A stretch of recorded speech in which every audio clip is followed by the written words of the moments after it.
Amém, bom dia. Paz de Cristo a todos. Pessoal, vamos continuar a nossa escola bíblica.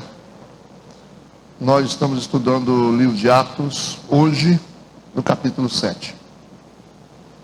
Hoje nós estamos no capítulo 7 do livro de Atos. Vamos orar primeiro.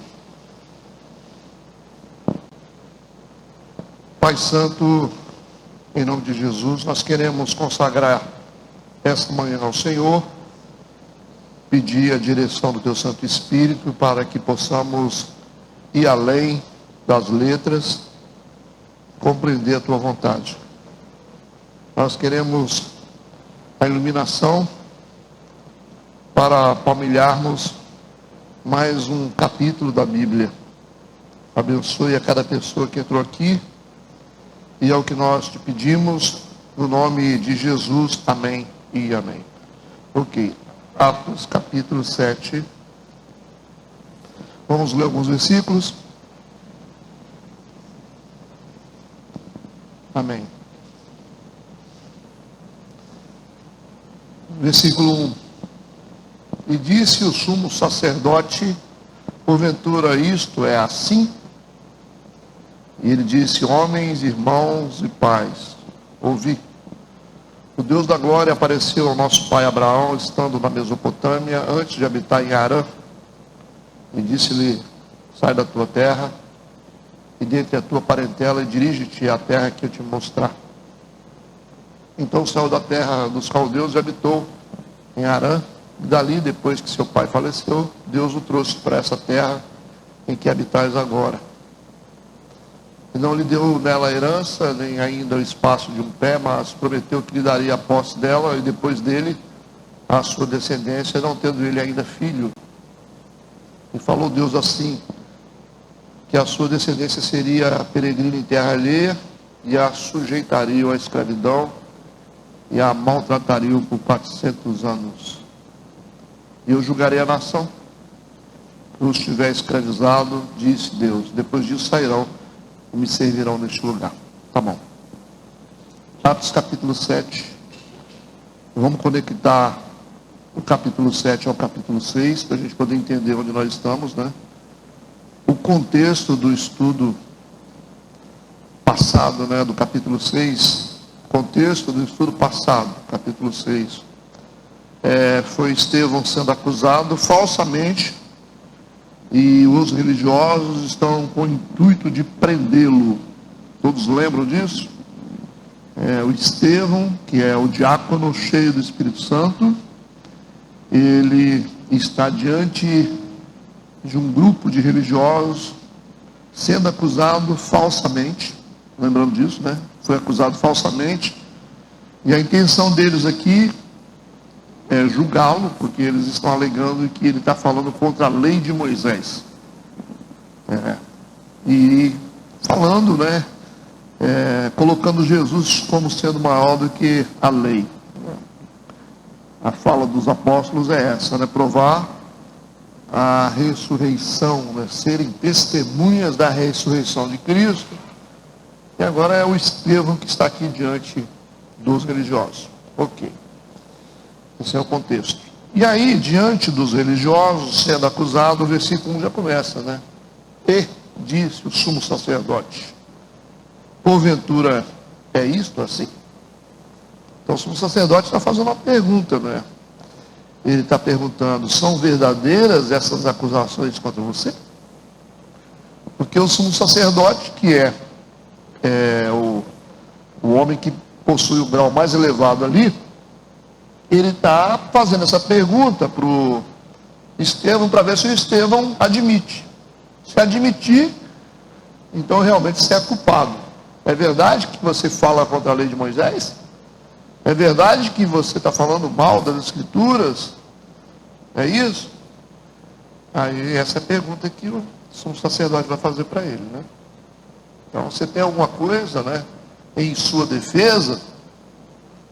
E aí a gente vai ver que o que chama a atenção da gente agora de início é que o Estevão não vai se preocupar em fazer defesa própria. ele não se preocupa em se defender. Diferente disso, ele vai pregar a palavra. Isso aqui é algo muito importante para nós cristãos, né? Isso é muito importante, porque, gente, a gente tem que entender que cristianismo, talvez a maioria das pessoas não entendem isso, o cristianismo, ele é um contexto onde Deus nos observa. Deus, ele olha qual é a nossa percepção, quais são as nossas reações. Então nós somos avaliados por Deus na nossa percepção, na nossa reação, na nossa maneira de agir. E boa parte dos cristãos se preocupa muito com a parte estética das coisas, né? Então é muito claro o que Deus disse para Samuel quando ele foi escolher lá o rei, né? Entre os filhos lá do Jessé. E aí ele foi, o Samuel, ele tinha esse mesmo padrão de pessoas, né? Samuel chegou lá e começou a chamar os filhos foram se apresentando, apareciam mais fortes, mais robustos, né? Ali tem um esclarecimento para a gente, como igreja, de que Deus não vê como vê os homens, certo? Deus não vê como vê os homens, isso a gente tem que aprender. E você tem que falar sobre isso o tempo todo. A gente tem que estar lembrando a igreja o tempo todo sobre isso. Isso é fundamental entender. Deus não vê como vê os homens. O padrão de Deus, os critérios de Deus são outros. Deus não vê como vê os homens. O homem vê a parte externa, o exterior, mas Deus vê o coração.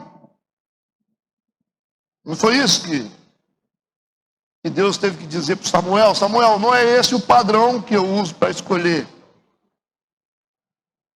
Então Deus se preocupa com isso, com reações, com a nossa percepção, como nós vemos as coisas. Nós estamos falando sobre isso.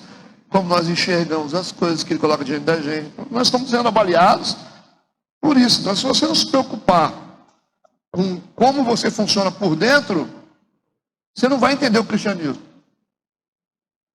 Lembra quando Jesus chegou lá para o jovem rico?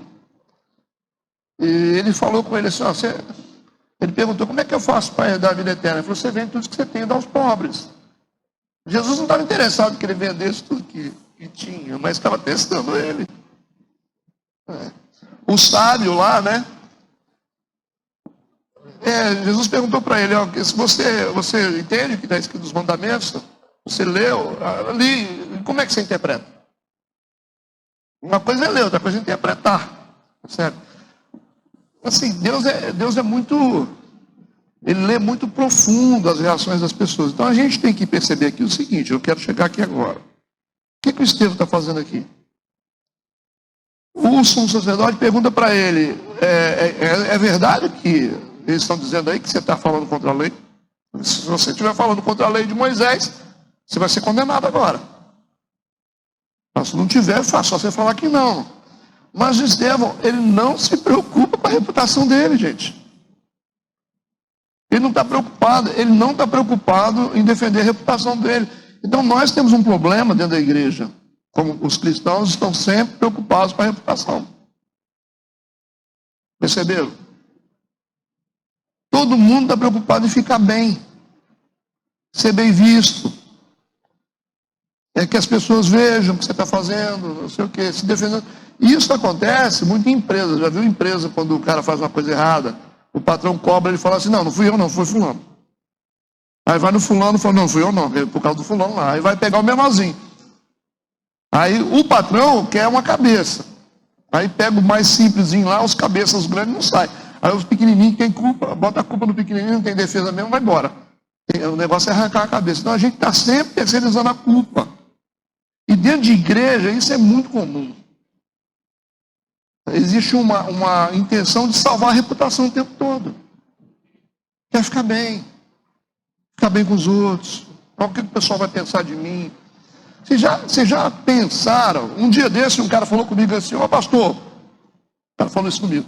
Você postou um negócio lá, um negócio lá de um carro batendo, O senhor não percebeu, não, mas tem gente que fala, né? Porque tem um negocinho pequenininho embaixo assim, é o negócio do tigrão, o senhor não viu? E aí tem gente, eu falei, irmão, se eu fosse me preocupar com o que as pessoas pensam, eu não era pastor. Nem da igreja metodista eu não era pastor. Eu falei, quem tem inteligência entendeu o recado. Ninguém está preocupado com que está um sinalzinho embaixo lá, que só você viu. E tem gente que vê o que não precisa ver, né? Está um símbolozinho. Se tiver uma pintinha vermelha, o café é do PT. Da hora. Tem gente que é assim, a cabeça já está cauterizada nesse sentido. Eu falei, quem entendeu o recado, né, o que está sendo dito ali, né, às vezes você faz uma coisa e prejudica um monte de gente ao mesmo tempo. Mas o cara está focado naquilo. Eu falei, você acha que eu estou preocupado com alguma coisa? Eu falei, vai descansar, irmão. Descansa. Então você não tem que ouvir coisa que você não quer ouvir, é melhor você não me falar. Eu sou extremamente reativo. Então a pessoa vem falar coisa comigo, o cara fica querendo me ensinar, cara. O cara não trocou nem as fraldas ainda. E aí, então as pessoas precisam entender esses detalhes de, que proteger reputação. Cara, quem quer proteger reputação não serve a Deus. Tem coisas que você vai ter que falar com a sua família e o pessoal vai ficar assim. Você já pensou você falar para o marido assim, você está errado. A Bíblia não ensina assim. A mulher fala para o marido. É uma doideira. Então, não fica tentando ficar bem com todo mundo, querendo se proteger no contexto espiritual, cristão.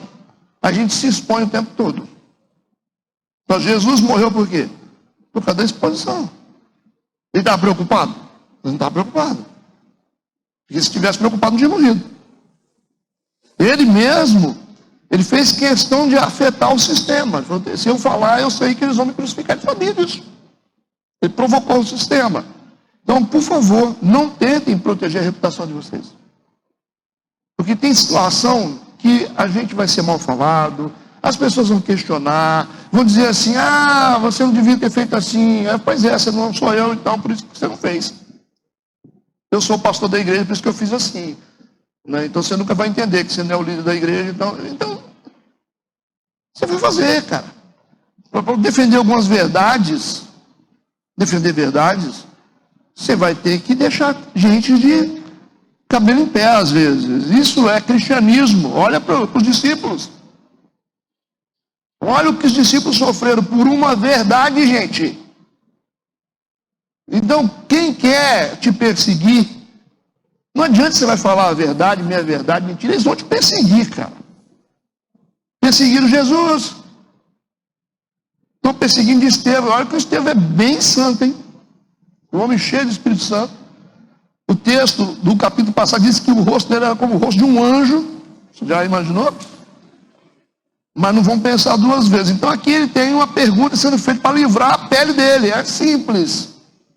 É simples. Olha o que está escrito no versículo 1. O sumo sacerdote disse, porventura, é isto assim? É isto assim? É verdade isso aí? Essas acusações contra você são verdadeiras? Então Estevão não se preocupou em se defender. Não se preocupou em se defender. Diferente disso, ele vai pregar a palavra de Deus. Ok. Então ele vai transformar aqui a adversidade numa oportunidade de falar.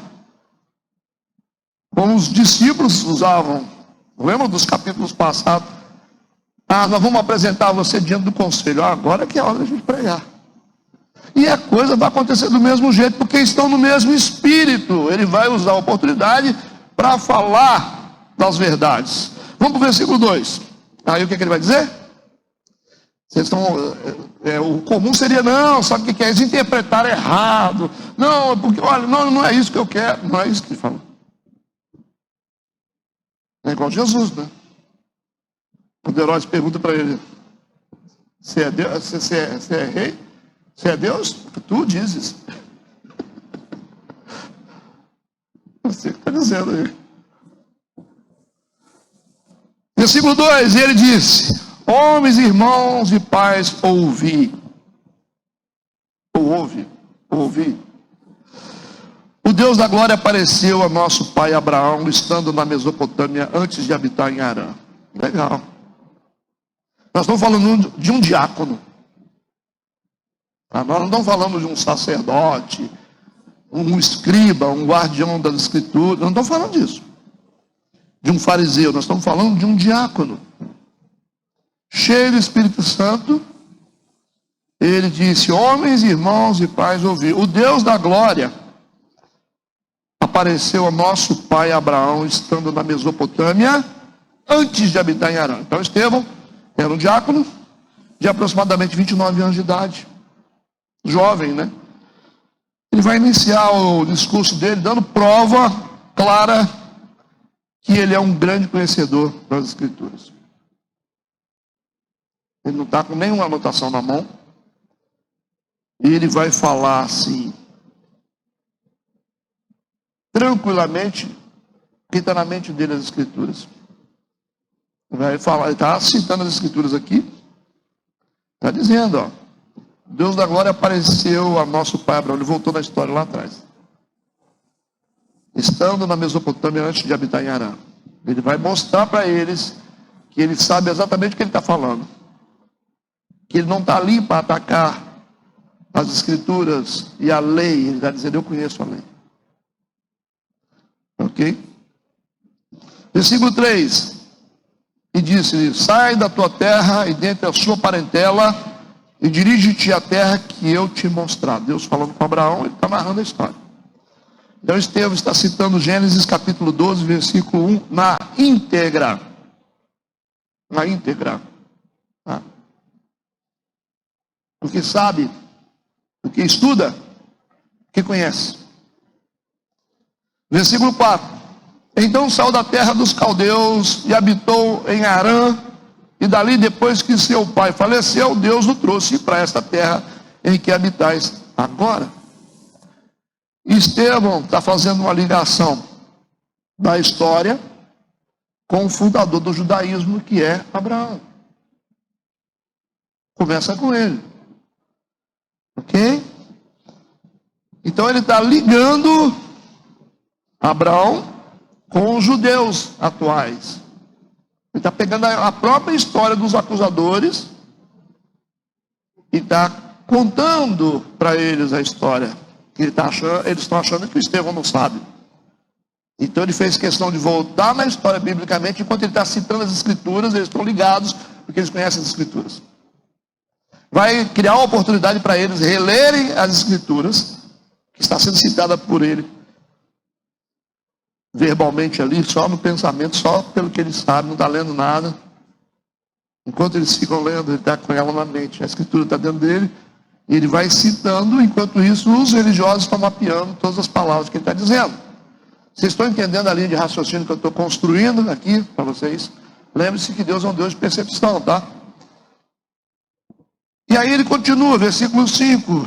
E não lhe deu nela herança, nem ainda espaço de um pé, mas prometeu que lhe daria a posse dela, e depois dele a sua descendência, não tendo ele ainda filho. Estevão está citando aqui Gênesis capítulo 17, versículo 8, e Gênesis 48, versículo 4, integralmente. Está citando as Escrituras. Versículos 6 e 7. E falou Deus assim, que a sua descendência seria peregrina em terra alheia, e sujeitariam à escravidão, e a maltratariam por 400 anos, e eu julgarei a nação que os tiver escravizado, disse Deus, depois disso sairão e me servirão neste lugar. Está falando sobre a escravidão no Egito. E está falando que depois o povo seria liberto. Está contando a história deles. Está usando as Escrituras deles para mostrar para eles que ele não está combatendo as Escrituras. Entende? Não perca o raciocínio.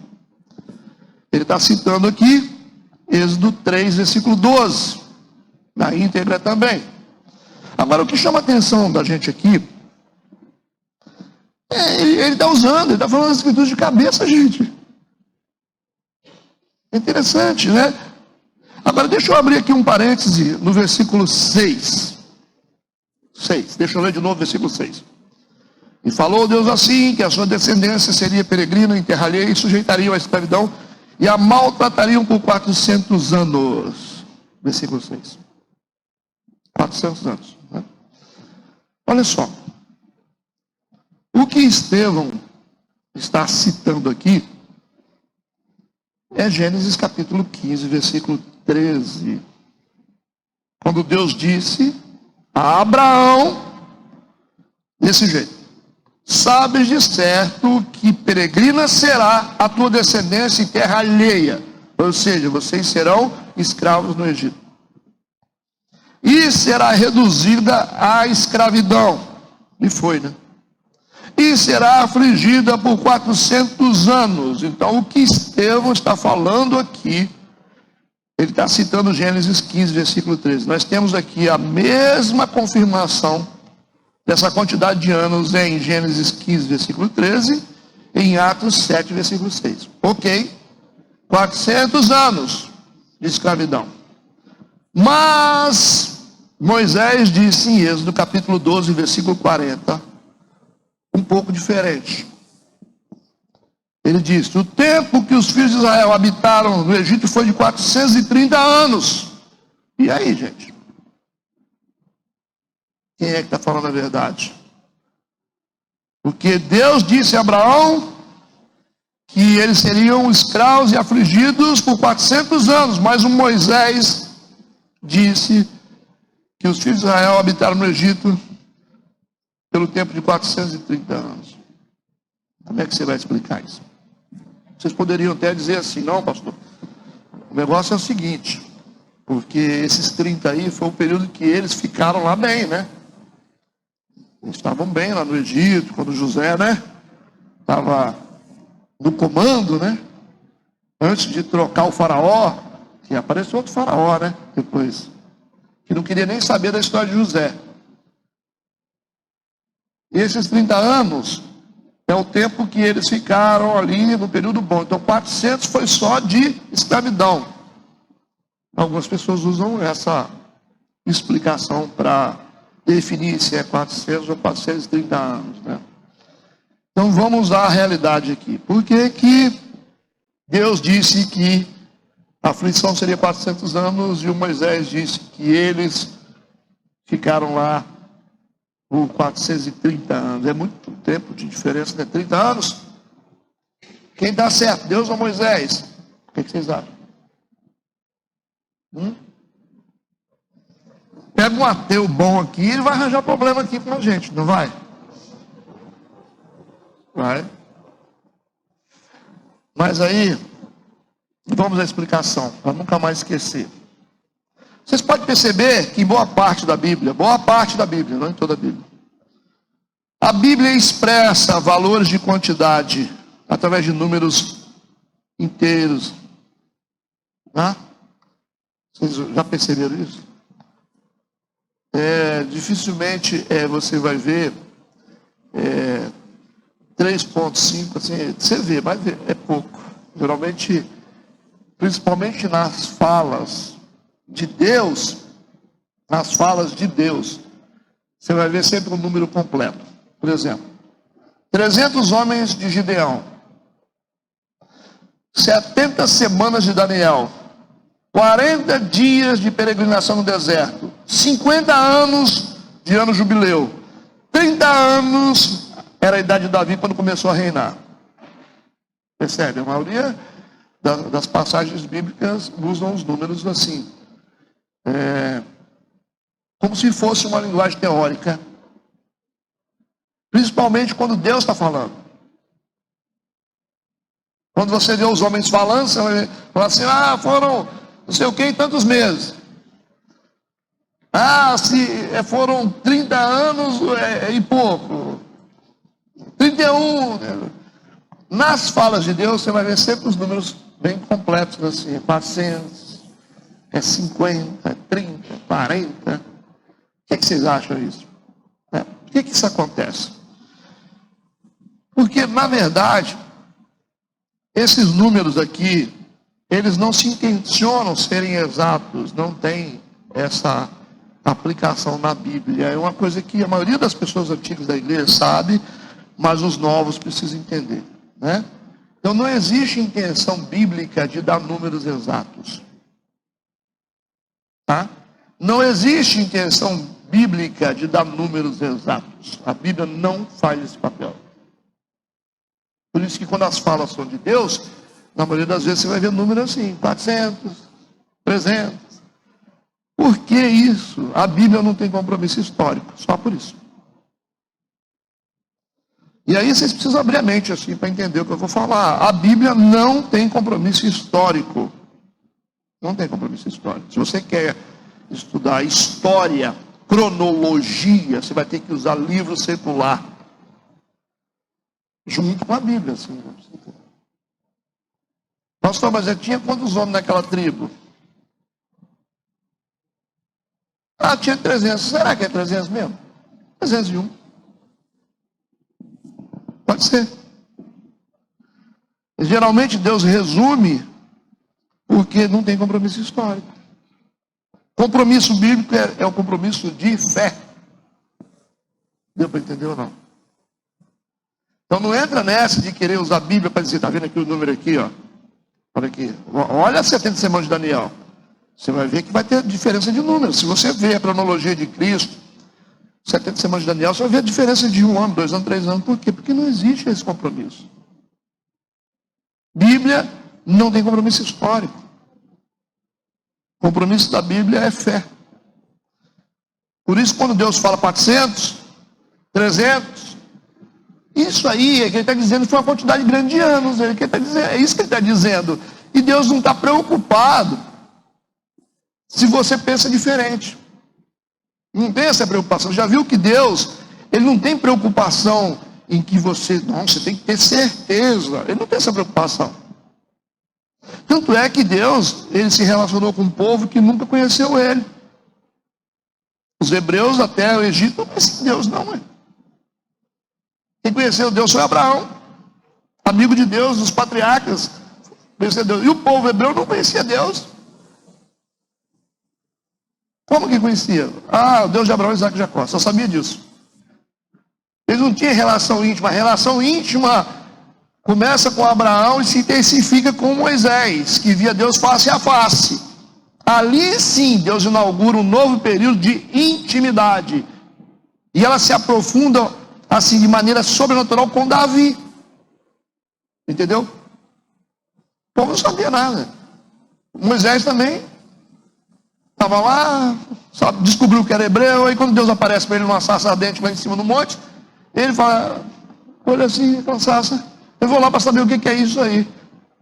Aí Deus fala, não chega para cá, que a terra que você está é terra santa, tira a sandália dos seus pés. Aí o Moisés quer saber com quem que ele está falando.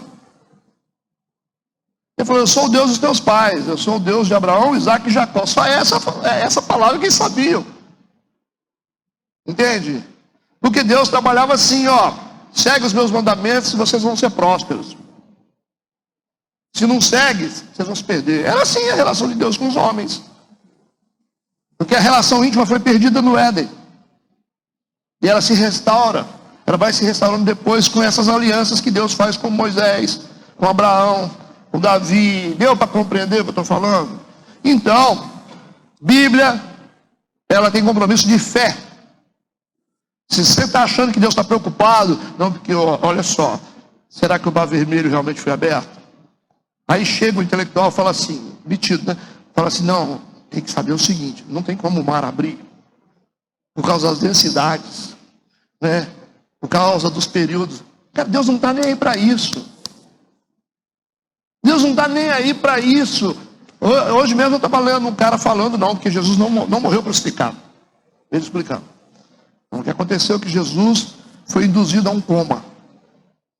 E o cara falando. E aquele vinagre que foi colocado com aquela bebida amarga, foi para ele ser induzido a um coma. Que o cara, quando é crucificado, ele acumula água nos pulmões. Aí o soldado, sabendo disso, para manter ele vivo, furou ele do lado, saiu água e sangue. Ele falando isso. Aí o jornalista, interessante. Aí Jesus foi levado para o túmulo de José de Arimateia, porque José de Arimateia já sabia do esquema. Aí as mulheres, Maria Madalena e a mãe de Jesus, vão entorpecer, dar uma bebida entorpecente para os guardas, que estão os dois na porta do túmulo dele. E depois juntaram outros discípulos e conseguiram remover a pedra, porque Jesus já estava vivo.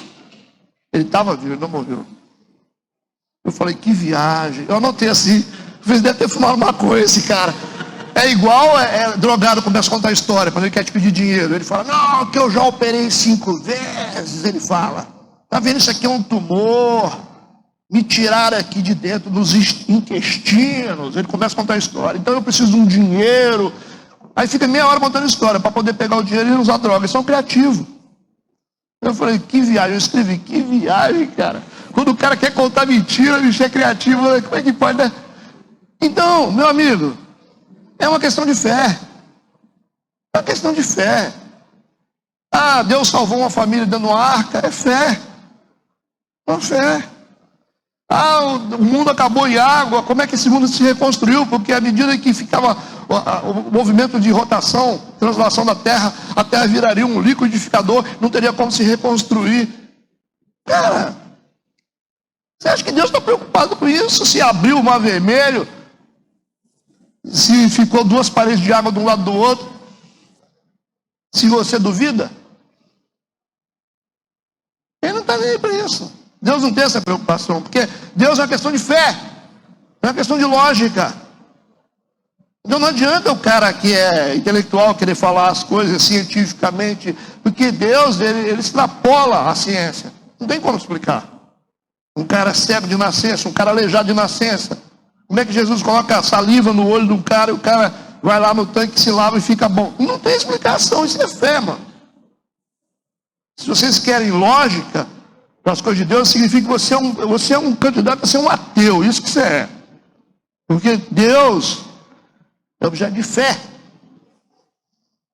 Então, se é 400 anos, 401, 402, 400, não interessa.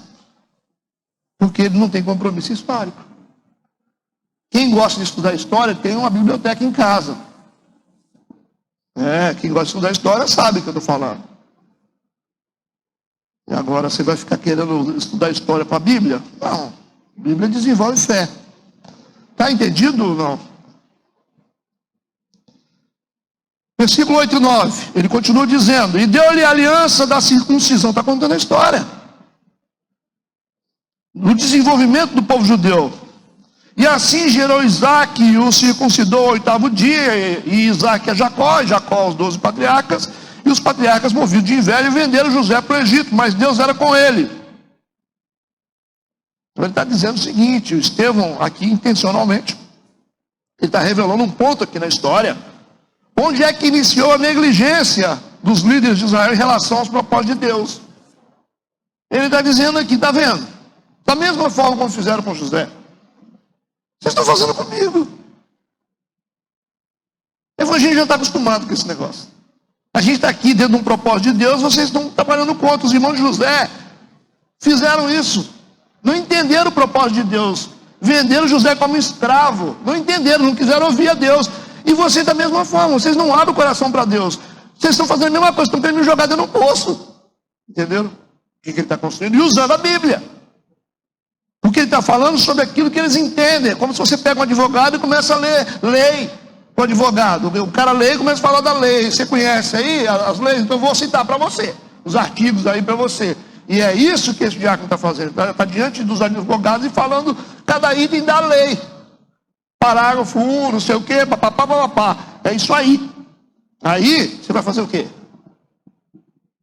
Aí você fala para o mecânico. O motor do carro é assim, você não é mecânico. O mecânico, como é que você sabe disso? Ele está por dentro. É isso que ele está fazendo. Ele está fazendo aqui. Ele está destrinchando a Bíblia diante deles. A Bíblia deles. Pegou no Antigo Testamento, na história do Antigo Testamento, a história que eles estavam acostumados a estudar. Aí está dando um show aqui, não é verdade? São Estevão. Lembrando que o Estevão é só um diácono. Não é um fariseu, não é um cara. Então ele está dizendo aqui, num ponto da história, vocês começaram a ser negligentes ali nos patriarcas e agora vocês continuam. Está dando exemplo da perseguição que ele estava enfrentando naquele momento, explicando por que estava acontecendo. Versículo 10. Ele diz, e livrou de todas as suas tribulações. Ele disse, Deus livrou o José de todas as tribulações e lhe deu graça e sabedoria diante de Faraó. Ele foi perseguido, mas Deus deu graça para ele. Então aqui ele está dizendo, vai me dar também. Não do jeito que vocês estão pensando, mas vai dar. Que o construiu governador sobre o Egito e toda a sua casa. Então o Estevão está ligando a história dele à história de José no Antigo Testamento. Ele está fazendo uma conexão. Vocês estão acompanhando? Estudantes da Bíblia. Versículo 11 e 12. Continua contando. Sobreveio então a todos os pais do Egito, de Canaã, fome e grande tribulação, e os nossos pais não achavam alimentos. Mas tendo ouvido Jacó que no Egito havia trigo, enviou ali nossos pais a primeira vez. Ele está falando nossos pais por quê? Que ele está dizendo, da mesma forma como vocês são herdeiros dos patriarcas, eu também sou. São os nossos pais. Ok? E ele está dizendo o seguinte, eu sou, Jesus é. Todos nós somos herdeiros. Ele está reivindicando para si e para todo o cristianismo essa herança. Ele falou, a gente nasceu lá atrás, igual a vocês. Então nós não estamos falando de coisas que a gente não sabe. Ele está citando Moisés. Por que está citando Moisés? Vocês sabem por quê? Porque ele foi acusado de estar lutando contra a lei de Moisés. Ok. Está dizendo, eu acredito em Moisés, acredito na lei e nunca desrespeitei. Tanto respeito como sei. Estou citando tudo na íntegra.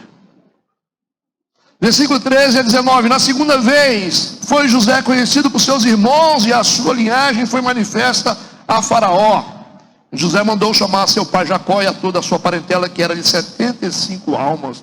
Jacó desceu ao Egito e morreu. E ele e os nossos pais.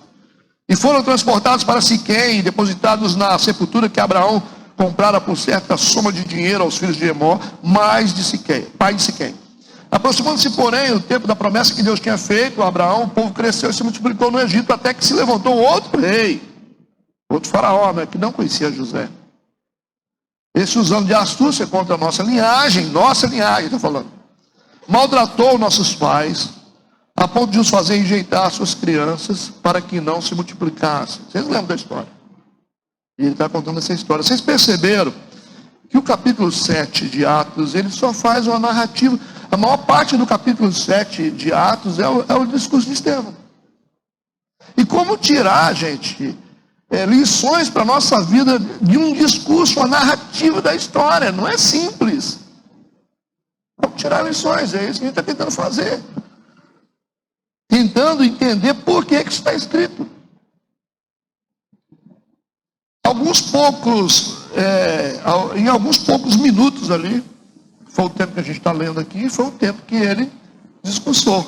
A gente está no meio do discurso. Até esse ponto aqui, até esse versículo que eu li, que é o versículo 19, o Estevão conseguiu repassar 330 anos de história. Ele contou 330 anos de história, desde o período ali de José até Moisés. Ele está contando a história ali, nesse tempo que a gente está aqui. Entendeu? Discussão. Ele está dando uma aula, dando detalhes da história do povo hebreu, em poucos minutos. Versículo 20 a 28, ele continua dizendo, nesse tempo nasceu Moisés. Aí chegou no Moisés. E era muito formoso, foi criado 3 meses em casa de seu pai, e sendo enjeitado, tomou a filha de Faraó e o criou como seu filho. E Moisés foi instruído em toda a ciência dos egípcios e era poderoso em suas palavras e obras. Gente, olha os detalhes que ele está dando, falando de cor. E quando completou a idade de 40 anos, veio-lhe o coração e visitar seus irmãos, os filhos de Israel. E vendo-o maltratado, um deles o defendeu e vingou o ofendido, matando o egípcio. E ele cuidava que seus irmãos entenderiam que Deus lhe havia de dar a liberdade pela sua mão, mas eles não entenderam. E no dia seguinte, pelejando eles, foi por ele visto e quis levá-lo à paz, dizendo, homens, sois irmãos, porque vos agravais um ao outro. E o que ofendia o seu próximo repeliu, dizendo, quem te constituiu príncipe e juiz sobre nós? Queres tu matar-me? como ontem mataste o egípcio? Você falar isso para os caras que são doutores da lei, é um impacto muito grande, né? O cara falando para você sobre uma matéria que você é professor, um cara que não é professor como você, que não estudou como você, e está falando de coisas que você domina, como se fosse um homem comum falando para o médico sobre o corpo humano, sobre como faz uma cirurgia. É isso aqui que está acontecendo. Lembrando que o Estevão é um diácono, né? Que na nossa organização religiosa, o diácono seria o cara que serve, é o copeiro, é o cara responsável pelos arranjos do culto, né? Para que tudo vá bem. Mas um diácono sabido, né? Que sabe as escrituras, né? Tem muito pastor que não sabe isso aqui, né? E não está lendo, não, ele está contando assim, de cabeça. Então ele chegou até Moisés aqui, na história, para mostrar que ele conhecia o ministério de Moisés. E ao contrário do que eles pensavam, que eles o acusavam, ele tinha uma intenção de respeitar a lei. É isso que ele está falando. Eu conheço Moisés, eu não tenho intenção nenhuma de desrespeitar. Ele usa as escrituras para poder explicar, gente. Ok? Ele não adiantar falar, eu não dei o culpo. Não, ele está usando as escrituras. Vocês vão descobrir aí. Vocês são inteligentes, vocês vão perceber. Se eu estou falando disso aqui, é porque eu conheço. Como vocês conhecem. Não precisou nem falar que ele é inocente. Versículo 29 e 36. E a esta palavra fugiu Moisés e esteve como estrangeiro na terra de Midian, onde gerou 2 filhos. E completados 40 anos, apareceu-lhe o anjo do Senhor no deserto do Monte Sinai, numa chama de fogo no meio de uma sarça. Então Moisés, quando viu isso, se maravilhou da visão. E aproximando-se para observar, foi-lhe dirigida a voz do Senhor, dizendo: eu sou o Deus dos teus pais, o Deus de Abraão, o Deus de Isaac, o Deus de Jacó. Aí. E Moisés, todo trêmulo, não ousava olhar. Disse-lhe o Senhor: tira as alparcas dos teus pés, porque o lugar em que estás é terra santa. Tenho visto atentamente a aflição do meu povo que está no Egito, e ouvi os seus gemidos, e desci a livrá-los. Agora, pois, vem, enviar-te ao Egito, a este Moisés, o qual havia negado, dizendo: quem te constituiu príncipe e juiz? A este enviou Deus como príncipe e libertador, pela mão do anjo que lhe aparecera na sarça. Foi este que os conduziu para fora, fazendo os prodígios e sinais na terra do Egito e no Mar Vermelho e no deserto por 40 anos. Está citando a Bíblia. Ok? Está entendendo? Por isso que eu também estou aqui lendo o que ele está falando. Nós não temos a capacidade do Estevão, né? De dar em detalhes. Versículo 37 e 48. A gente fala grosso modo, né? Mais detalhes. Versículo 37 a 48. Este é aquele Moisés que disse aos filhos de Israel: o Senhor, vosso Deus, vos levantará dentre vossos irmãos um profeta como eu. A ele ouvireis. Este é o que esteve entre a congregação no deserto, com o anjo que lhe falava no Monte Sinai com os nossos pais, o qual recebeu as palavras de vida para nos dar, ao qual nossos pais não quiseram obedecer. Antes o rejeitaram, e em seu coração se tornaram ao Egito. Dizendo a Arão: faze-nos deuses que vão diante de nós, porque a esse Moisés que nos tirou da terra do Egito não sabemos o que lhe aconteceu. Naqueles dias fizeram o bezerro e ofereceram sacrifícios ao ídolo e se alegraram nas obras de suas mãos. Mas Deus se afastou e os abandonou a que servissem ao exército do céu, como está escrito no livro dos profetas. Porventura, oferecesses vítimas e sacrifícios no deserto por 40 anos, ó casa de Israel. Antes tomastes o tabernáculo de Moloque e a estrela do vosso Deus Refã, figuras que vós fizeste para as adorar.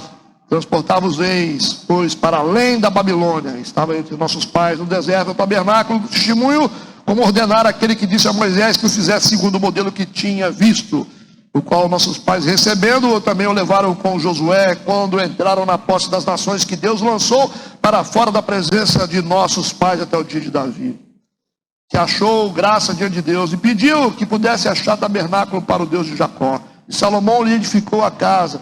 Mas o Altíssimo não habita em templos feitos por mãos de homens, como diz o profeta: o céu é o meu trono e a terra é o estado dos meus pés. Que casa me edificareis, diz o Senhor, qual é o lugar do meu repouso? Porventura não fez a minha mão todas essas coisas? Já chegou em Salomão aqui.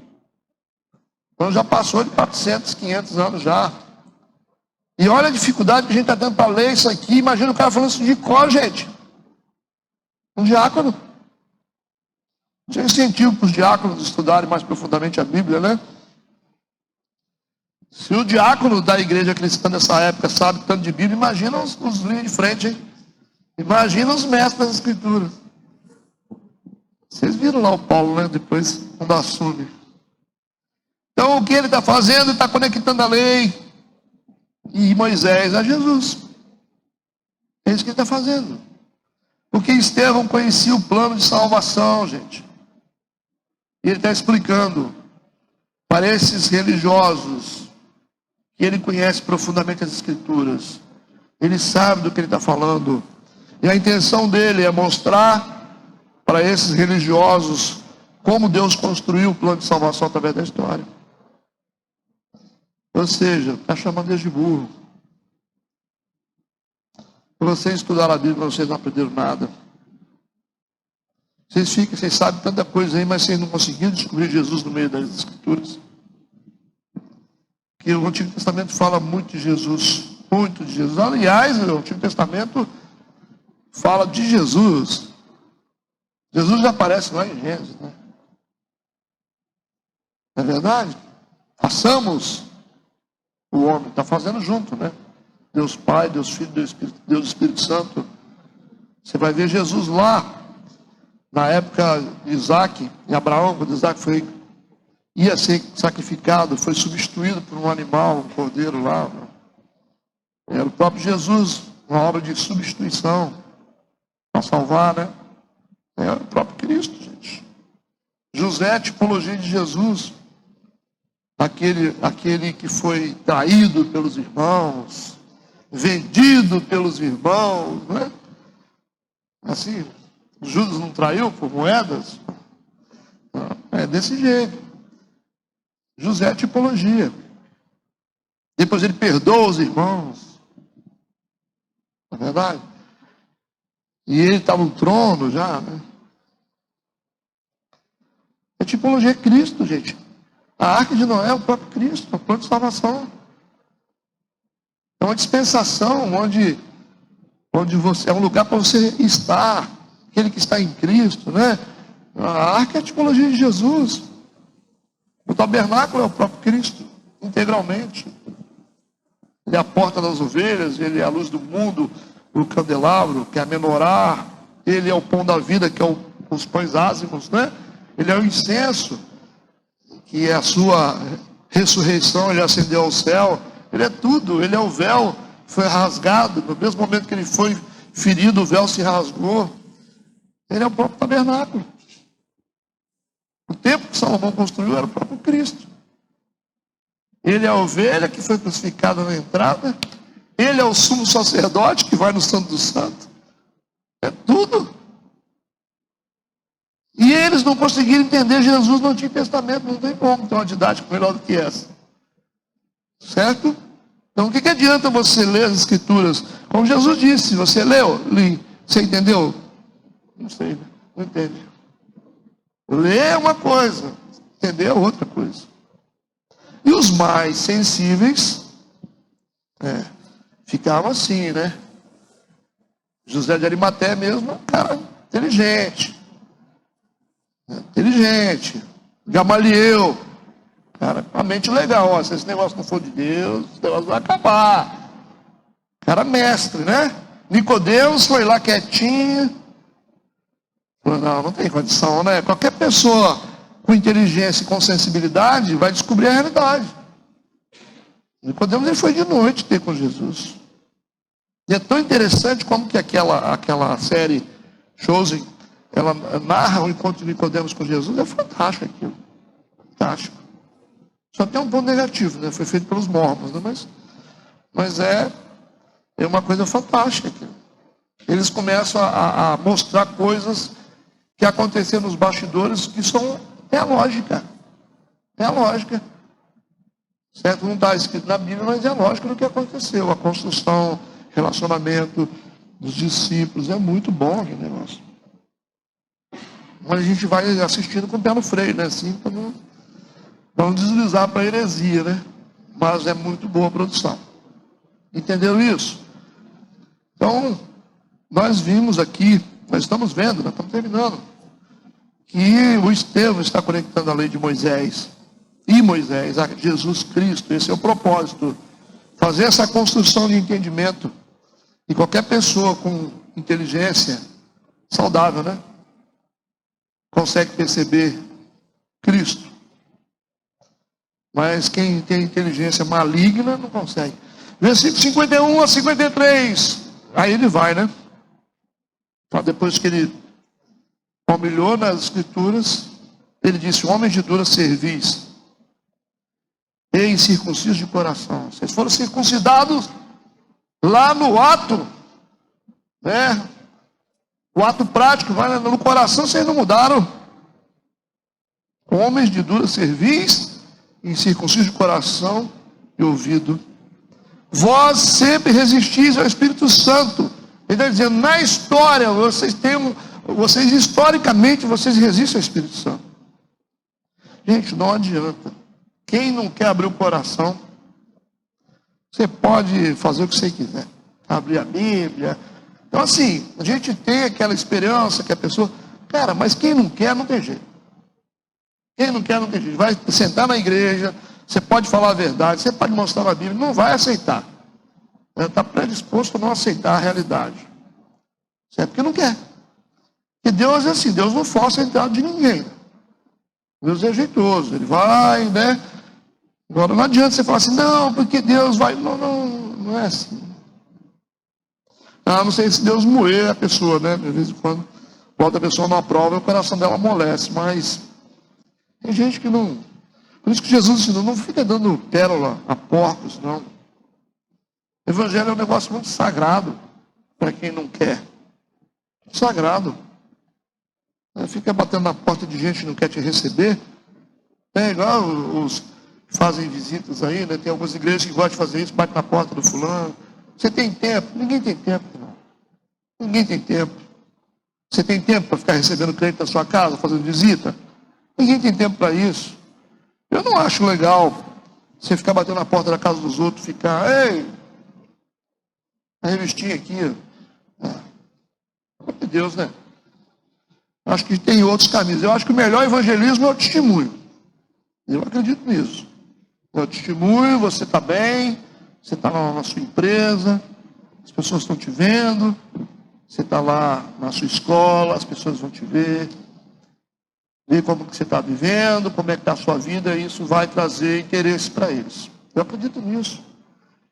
As famílias, ver a mudança da gente, sem imposição, sem cobrança, com leveza, Esse negócio de botar o dedo na cara de marido e falar, você vai para o inferno, você vai ver, você é um filho do diabo.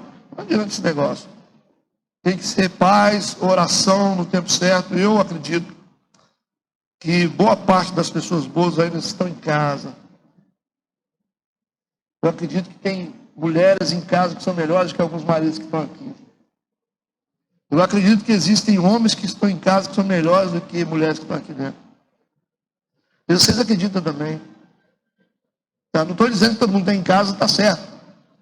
Mas tem gente que está em casa porque o cônjuge não tem testemunho. Não tem interesse na igreja porque o cônjuge não tem testemunho. Como é que eu vou numa igreja que faz você virar esse bicho que você é? Né?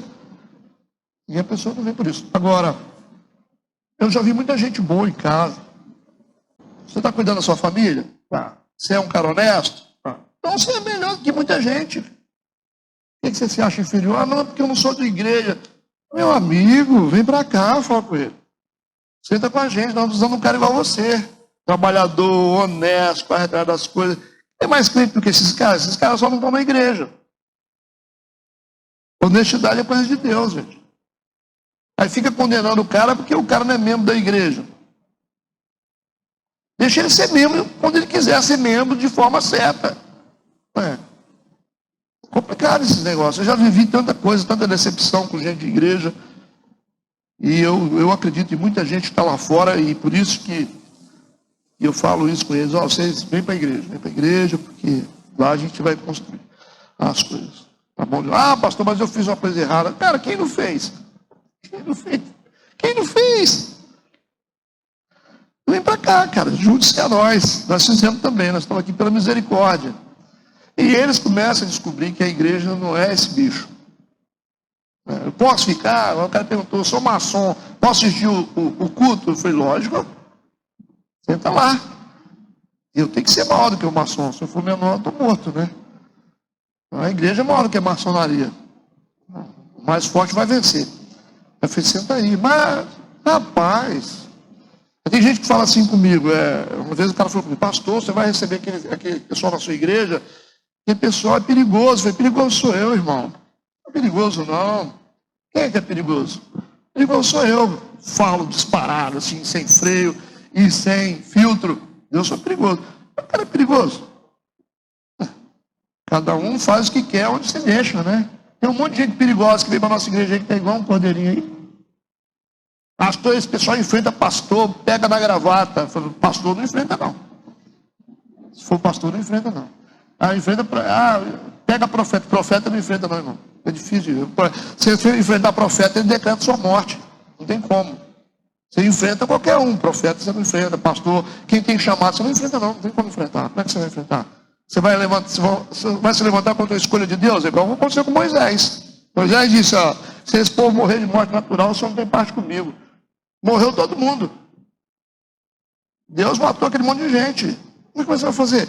Deus quase destruiu o Egito inteiro por causa de Abraão. Deus ia matar o Egito inteiro. Graças a Deus que o faraó falou: pelo amor de Deus, você tinha que ter falado, rapaz. É sua mulher. Ele começou dizimando. Então, assim, é difícil você se levantar contra escolhas de Deus. É difícil. Eu não me meto. Eu sei meu lugar. Eu quero a escolha de Deus. Não estou aqui para atrapalhar seu ministério, meu irmão. Você pode ficar tranquilo. Você tem chamado, quem sou eu? Estou aqui para contribuir. E eu não me levanto. Eu me levanto mesmo. Eu tenho liderança. Se for me levantar, eu pego as minhas malas e saio daqui. Eu tenho muita coisa para perder. Então a gente precisa entender essas coisas. Tudo bem? Vamos lá. Nós estamos terminando. Fica todo mundo em paz. A gente percebe aqui a ousadia de Estevão em apresentar a veracidade da palavra, dizendo para eles que vocês são homens de dura cerviz, incircuncisos de coração e ouvido. E ele era manso, hein? Ele tinha cara de anjo. Vós sempre resistis ao Espírito Santo. Vocês estão resistindo ao Espírito Santo. Isso é histórico. Tá certo? Assim vós sois como vossos pais. Por isso que ele contou a história. A qual dos profetas não perseguiram vossos pais? Até mataram os que anteriormente anunciaram a vinda do justo, do qual vós agora foste traidores e homicidas. Vós que recebeste a lei por ordenação dos anjos e não aguardastes.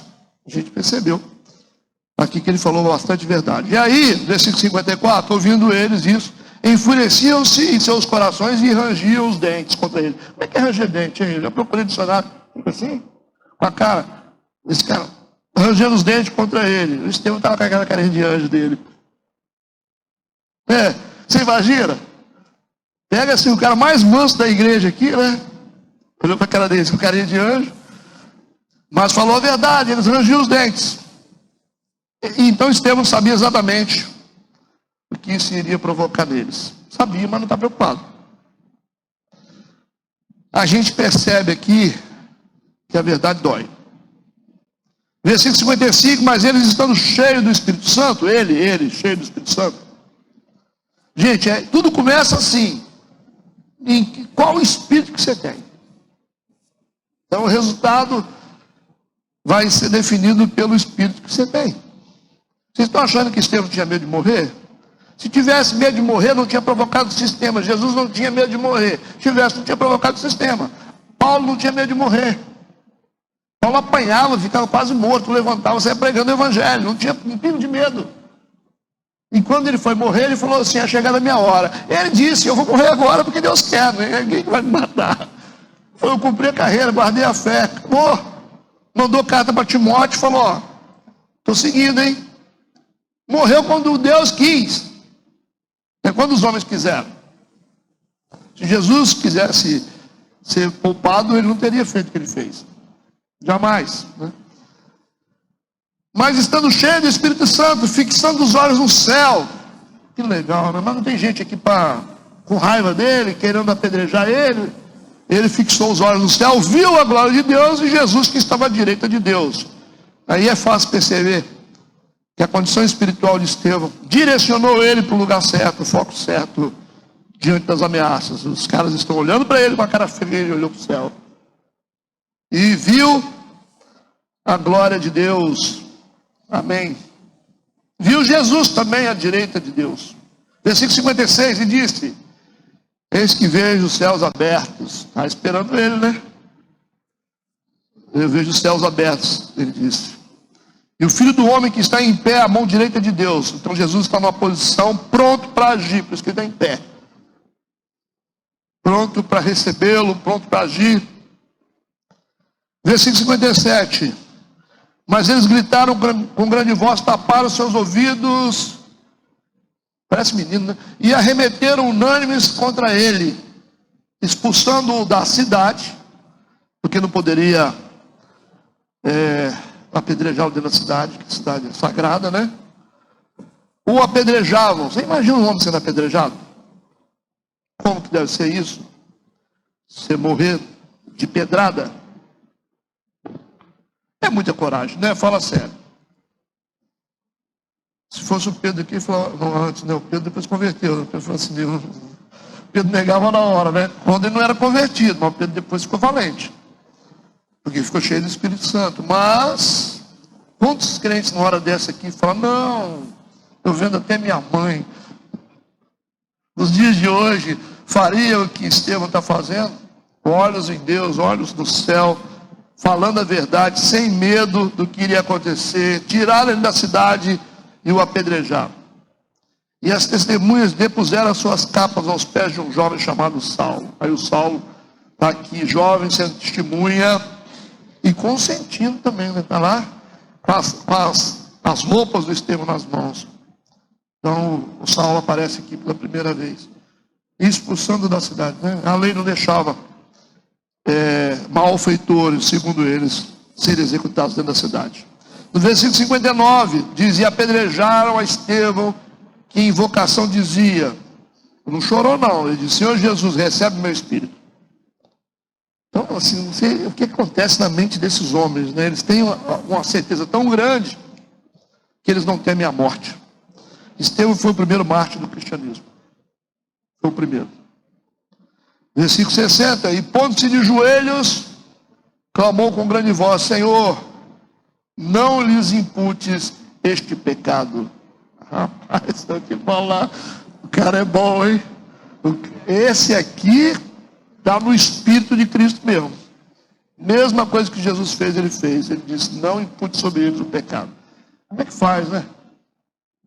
Isso aí não dá nem para explicar isso aqui. Não dá em que condição que o cara fala isso aqui, sendo apedrejado, e ele pedindo a Deus que não imputasse. A gente tem que estudar muito para entender o que passa na cabeça de um homem desse, para pedir.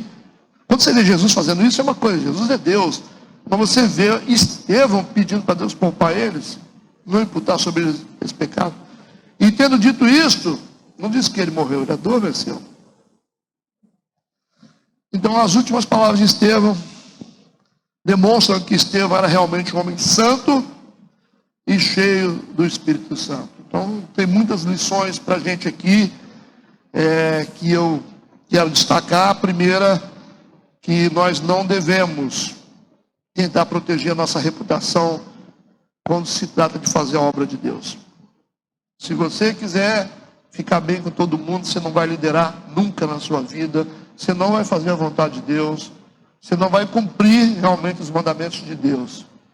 Então você vai ter que ser realmente uma pessoa que muita gente não vai questionar, e assim, pela obra de Deus, pelas verdades de Deus, não tenha medo de arranjar problema com as pessoas. Não sei se vocês entenderam. Eu falei primeiro pela obra de Deus. Tá? Então não fique com medo de ter uma igreja que vão falar, não vou ficar mais aqui. Não tenha medo disso, não. Certo? Você falar assim, mas aí eu não vou ter público. Se for para falar a verdade, mas assim, aí nós somos pressionados nesse sistema a começar a diluir a verdade. Com medo. Fica com medo do cara que tem dinheiro não entregar o dízimo. Aí o cara fica com medo do irmão sair, levar mais 3, aí o cara começa a diluir. Se você começar a pensar, você vai ficar assim, eu não posso pregar aqui na igreja, porque o irmão lá, ele é um cara que rouba lá na empresa dele, mas ele é um cara que ajuda a igreja, então eu não posso falar de roubo. Aí você vira para cá. Aí você olha lá, o cara bate na mulher, mas não posso falar, porque senão se ele sai, ele leva 5. Aí você fala, não posso falar sobre violência doméstica. Você vira para cá, o cara tem 5 mulheres. Você fala, poxa, mas esse cara ajuda demais aqui na igreja, né? Tem mais de 10 pessoas da família dele, então não vamos poder falar disso. E aí você vai falar de quê? Aí a Bíblia morreu. A Bíblia morreu, a igreja morreu junto. Você vai falar de quê, irmão? Não vai falar de mais nada, você tem medo. O evangelho, ele para algumas pessoas não é fácil. Você vai falar de quê? Você vai ficar contando história. Você vai ficar aqui na frente contando, fazendo piada. Cara, fica contando história. Complicado isso. Uma vez eu fui numa pregação de um cara, o cara ficou mais de 30 minutos contando piadinha para os outros. Uma piadinha de vez em quando é bom, mas toda hora. Não abriu a Bíblia, depois tem aquele papo, para não ficar só nas minhas palavras. Vou dar um texto. Cara, stand-up gospel. É por isso que eu tenho extrema dificuldade com o Cláudio Duarte. O povo gosta de rir. Atrai muito ímpio, porque o povo gosta de rir. Eles vão para poder, vou ver o palhaço gospel. Eles vão para isso. Então, assim, tem muita coisa. Pastor, mas a gente tem que fazer as coisas para atrair gente. Tem que ver até que ponto. A gente vê nas escrituras aqui os homens de Deus. Pedro conseguiu converter 3.000 pessoas com um discurso. Não teve uma piada, cara. Então, assim, é muito difícil essas coisas. Você tornar um ambiente leve, saudável. Tudo bem, mas fica essas coisas. Cara. E quem não tem Bíblia conta história, né? Fica aí falando de boi, de pesca, de não sei o quê. É complicado essas coisas. Então, a gente não tem mais o que pregar, né? Tem mais o que pregar, a gente vai virar refém de igreja para ter uma igreja cheia. Eu acho que a igreja, se for necessário, tem até que fechar. Se for necessário, tem umas portas aí que tem que fechar, porque está fazendo serviço, tá, Dudu? Está fazendo serviço para o evangelho, é melhor fechar, cara. Do que você ficar contrariando a vontade de Deus. Fecha logo. Não vai dar trabalho para a gente. Porque depois vem um monte de gente doente. Você tem que tratar esse monte de gente, é um problema sério.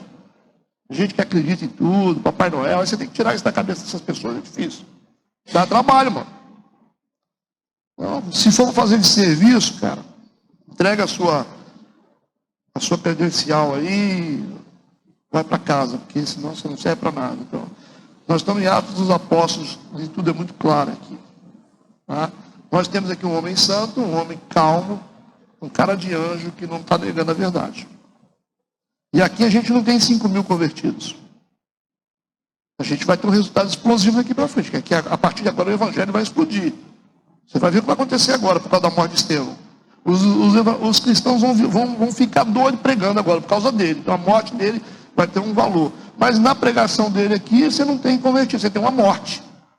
Você tem aqui um martírio de um homem sendo morto. Sim. Como é que você faz? Você fala a verdade de um lado, converte 5.000, 3.000. Você fala a verdade do outro, daqui a pouco você tem pedra na cara. Você entende? O negócio, você tem que falar a verdade. Sim.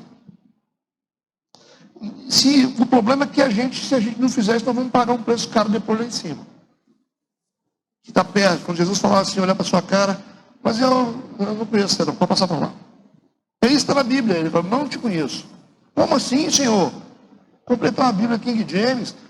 Não te conheço. É isso que a Bíblia diz, não vos conheço. Mas às vezes você tem demônios em teu nome, você fez? Problema seu. Problema seu. Eu só estou assim, conjecturando, mas é porque nessa que ele falou, eu não conheço você. Já pensou chegar diante de Jesus e falar que não te conhece? Eu estou fazendo o que 30 anos na igreja? Eu falei, pois é, você estava lá, mas eu nunca soube quem era você. E a Bíblia diz, apartai-vos com fogo eterno. Bom, o corredor é aquele lá, pode descer.